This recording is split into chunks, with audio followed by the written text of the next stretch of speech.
Welcome back to Daring Mechanical Concepts. Last time we talked all about threaded bolts. They were used to hold things together.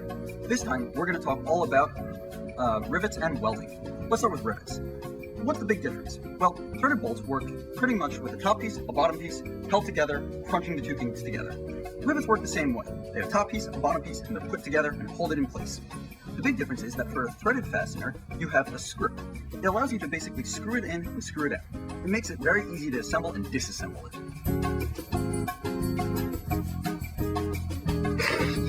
Rivets, on the other hand, don't really do that. Rivets, you put them in, it's a one-shot gig, and then it's stuck.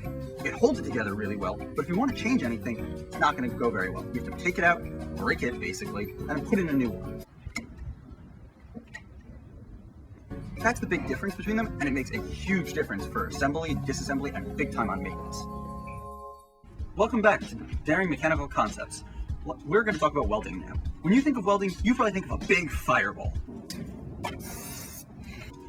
In reality though, welding doesn't usually work that way.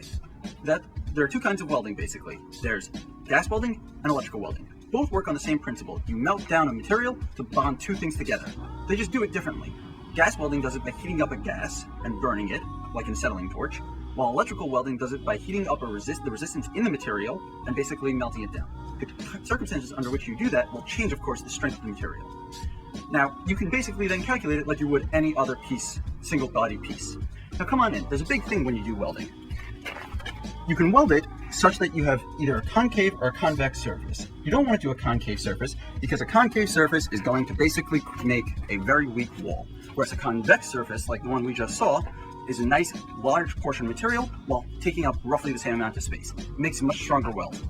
That's our show. Thanks for watching.